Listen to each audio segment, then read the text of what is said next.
Reglana var bir çıkar koyan. Reglana ilk bazı bir çeksem. Önde mesela abişte bazı bir çemizde koyunuptu. Önden 3 santi.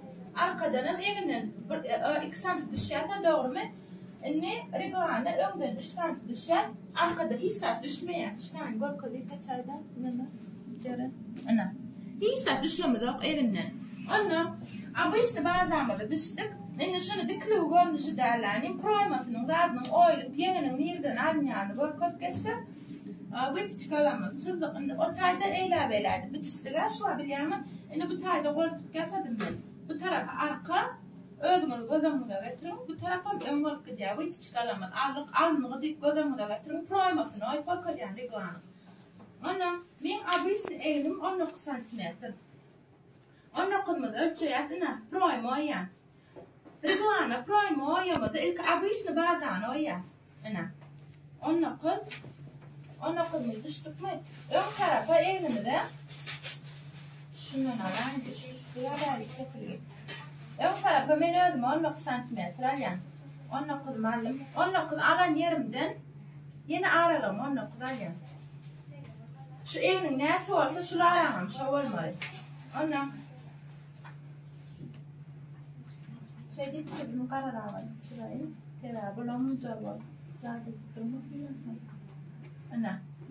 Bula ilk bitsen bazen mi donkay? Ana artık bula. Bu da son tane mi donkay? Aslında rakı diye. Şimdi bu da 19. Bari mi de 19 alıp. Men ya da yollara.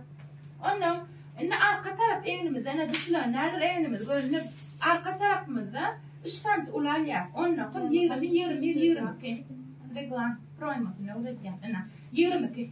Şu 22 düşen yerimde de şu evin ne çoğalsa şulamış olmalı. 19 alık mı? 19 var ya. Şimdi projedik çıkıyor. Bunun çıkıyor. Arkada 3 santimetre ya.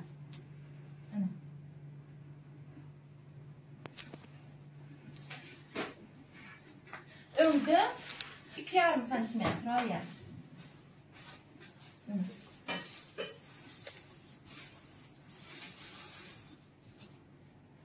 Sadece de buraya yarım santimetre falan şöyle yapacağım.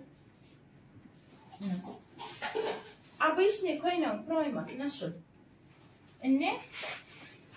Reglandıkça balonuz обычный proymanı oymasanız reglanın proymasını çıkartıp olmayın.